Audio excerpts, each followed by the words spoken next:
Hello everyone, myself Meghna Sharma. Today I'll be discussing the topic metabolism of proteins with you guys. सबसे पहले हम कुछ general बातें देखेंगे दैट इज़ प्रोटीन डिग्रेडेशन के बारे में. तो यहाँ पर मैंने बात की है कि टिश्यू प्रोटीन की जो हाफ लाइफ होती है वो कितने आवर्स में होती है. फिर जो हमारे एंजाइम्स प्रेजेंट होती है वो भी तो प्रोटीन के बने हुए होते हैं, उनकी हाफ लाइफ क्या होती है, मिनट्स में होती है. ये जस्ट जनरल बातें लिखी हुई है क्योंकि ये हमें पता होना चाहिए ना कि प्रोटीन्स कितने देर बाद डिग्रेड होएगा. तो वही अब एक सीक्वेंस होता है जो कि इनहेरेंट प्रॉपर्टी डिसाइड करता है कि वो प्रोटीन डिग्रेड होएगा भी या नहीं. तो that sequence is PEST sequence. Now what does PEST stand for? P for proline, E for glutamate, S for serine and T for threonine. माने अगर प्रोलीन, ग्लूटामेट, सीरीन और थ्रियोनिन एक प्रोटीन के सीक्वेंस में हो तो वो प्रोटीन क्या करने जाते, वो प्रोटीन्स क्या होने चले जाते हैं, डिग्रेड होने चले जाते हैं. तो दो डिग्रेडेशन की साइट्स होती है, first is lysosomes and the second is proteasomes. Lysosomes में कैसे तरह का डिग्रेडेशन होता है, दैट इज एटीपी इंडिपेंडेंट, कोई एनर्जी खर्च नहीं हो रही. वहाँ पे जो एंजाइम्स काम आते हैं दे आर प्रोटीएजेस. माने वो एंजाइम की कैटेगरी होती है प्रोटीएजेस, और उसमें कौन से एंजाइम्स आते हैं, कैथेप्सिन्स. कैथेप्सिन्स के कारण वो प्रोटीन का ब्रेकडाउन होता है. अच्छा, ऑल्सो हैव पेप्टिडेजेस, माने जो पेप्टाइड बॉन्ड को तोड़ेंगे, जैसे कार्बोक्सिल एंड से जो तोड़े तो कार्बोक्सी पेप्टिडेजेस. अमाइनो एंड से जो तोड़ दे उस प्रोटीन को, that is amino पेप्टिडेजेस. This was all about the lysosomes. अब प्रोटियासोम्स के बारे में देखेंगे. सो proteasomes is the it is present in the cytoplasm. It degrades short life protein, helps in the antigen presentation to the dendritic cell. Proteins to be degraded is conjugated with ubiquitin. Now what does ubiquitin mean? It means it is seen in all the cells abundantly. Proteasome assembly has a central cylindrical hollow core in which the ubiquitin track proteins is taken in and the proteolytic enzymes surrounding that cylinder digest it. अब मैं आपको सरल भाषा में समझाती हूँ कि ये जो भी मैंने इतना कुछ लिखा है प्रोटियासोम्स के केस में उसका मतलब क्या होता है. प्रोटियासोम्स का ना क्या होती है, एक असेंबली होती है, हॉलो सिलेंडर की एक असेंबली होती है. उसके अंदर जो प्रोटीन आते हैं वो यूबिक्विटिन से टैग्ड होते हैं. अब यूबिक्विटिन का मतलब तो हम देख ही चुके हैं कि it is named so because it is present abundantly in all the cells. तो जब वो यूबिक्विटिन से टैग प्रोटीन्स उस हॉलो सिलेंडर के अंदर आते हैं तो उस सिलेंडर के चारों तरफ क्या होते हैं ना, प्रोटियोलाइटिक एंजाइम्स होते हैं. तो जैसे ही वो प्रोटीन आया टैग हुआ यूबिक्विटिन के साथ, उस एंजाइम्स ने उस पर एक्ट किया और उस प्रोटीन का ब्रेकडाउन कर दिया. So this is all about the proteasomes. Now अब एक और छोटी सी बात लिखी है that all the amino acids which is present in our blood, उनका जो लेवल होता है नॉर्मल लेवल वो कितना होता है, 1 मिलीग्राम पर DL.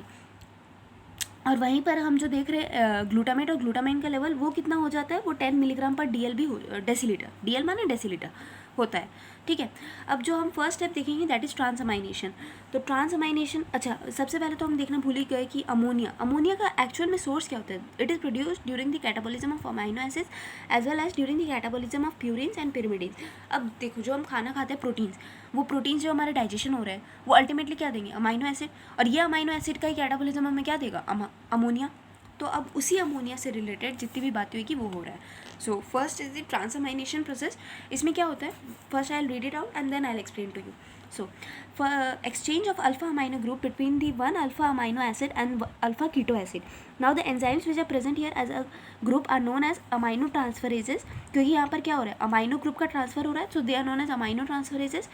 These enzymes require PLP as the prosthetic group. PLP माने vitamin B6 that is pyridoxal phosphate as the prosthetic group. Now alpha ketoglutaric acid is always the acceptor. Usually it is always the acceptor, and so all the nitrogen from the amino acid appears in the is taken up by the alpha ketoglutaric acid, and that nitrogen acceptance in the alpha ketoglutaric acid yields us glutamate. So lysine plus proline plus threonine, they are not fit for this reaction, which means that they do not undergo the transamination process. Transamination process में simple सी एक ही बात है कि जो nitrogen है जिस अमोनिया एसिड का, तो वो आएगा और वो नाइट्रोजन कहाँ पर चला जाएगा, अल्फा कीटोग्लूटारिक एसिड जो है वो उसे एक्सेप्ट कर लेगा अमाइनो एसिड से वो नाइट्रोजन को, और वो अल्टीमेटली क्या, वो नाइट्रोजन जो अमाइनो एसिड से आए वो कहाँ पर मिल जाएगा, ग्लूटामेट में मिल जाएगा. बस यही है ट्रांसअमाइनेशन का कहानी. अब हम जो दूसरा स्टेप देख रहे हैं that is ping pong mechanism. ये एक दूसरा मैकेनिज्म है, मैंने इसी की कैटेगरी को बिलोंग करता है, but this is a mechanism. Okay, now what is happening in this mechanism, that one product is released before the reaction is completed. अब क्या होता है, जैसे अस्पार्टिक एसिड है और अल्फा कीटोग्लूटारिक एसिड है, तो हमें तो पता ही है कि ये हमेशा कैसे एक्ट करता है, एज एन एक्सेप्टर। अब यहाँ पर जो एंजाइम आ रहा है अमाइनो ट्रांसफरेजेस वो कौन सा है, एस्पार्टेट ट्रांसअमाइनेज, और यहाँ पर वाई पायरिडॉक्सिल फॉस्फेट चाहिए होता है, दैट इज़ विटामिन B6। हमें प्रोडक्ट क्या मिल रहा है, oxalo acetate plus glutamate. Glutamate तो हर जगह ही मिलता है क्योंकि यहाँ पर alpha ketoglutaric acid plus nitrogen जो यहाँ से आ रहा है वो हमें क्या दे देगा, ग्लूटामेट। अच्छा, अब vitamin B6 PLP takes the ammonia and oxalo acetate is produced, then this ammonia group is given to the alpha ketoglutarate acid to yield us glutamate। माने क्या हुआ, सिंपल सी बात है कि विटामिन B6 इससे टेम्पररीली अमोनिया ग्रुप को ले लेता है, और ये विटामिन B6 ने इससे अमोनिया ग्रुप ले लिया और लेके रखा हुआ है, उतनी देर में ऑक्सैलो एसिटेट तो बन चुका है ना। अब ये क्या करेगा, विटामिन B6 ये अपना अमोनिया ग्रुप जो इसने लिया है टेम्पोररीली के लिए, ये उस अल्फा कीटोग्लूटारेट एसिड को दे देगा ताकि हमें ग्लूटामेट मिल जाए। तो बस यही है पिंग पोंग मैकेनिज्म। नाउ दूसरा step is trans deamination. Now it can be categorised into two, that is oxidative and non-oxidative.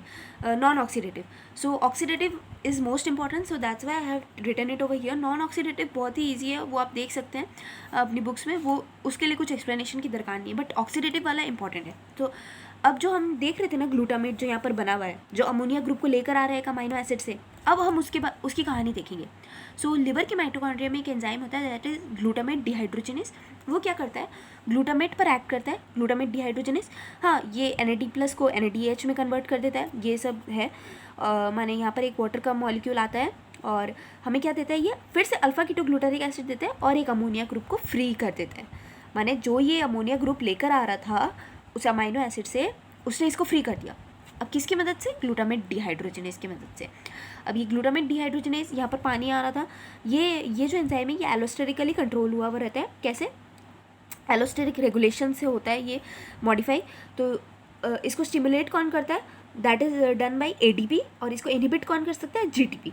हाँ ठीक है, तो ये हो गया। अब उसके बाद यहाँ पर कुछ पॉइंट्स लिखे हुए हैं, जैसे ग्लूटामेट डिहाइड्रोजिनेस कैसा कहाँ पर पाया जाता है, माइटोकॉन्ड्रिया में, और ये कैसा होता है, जिंक डिपेंडेंट होता है। बस अब क्लिनिकल इसका अगर हम देखें तो क्लिनिकल माने फास्टिंग कंडीशंस में क्या होता है, जो ग्लूटामेट है हमारे ब्लड में, तो ग्लूटामेट का लेवल हमने देख ही लिया था कितना होता है, यहाँ पर मैंने लिखा था 10 मिलीग्राम पर DL के बराबर, तो ये रहा। हाँ, तो इतना ज़्यादा हाई रहता है।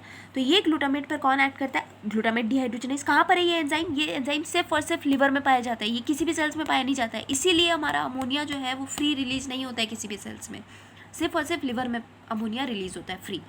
तो ग्लूटामेट डिहाइड्रोजिनेस आया।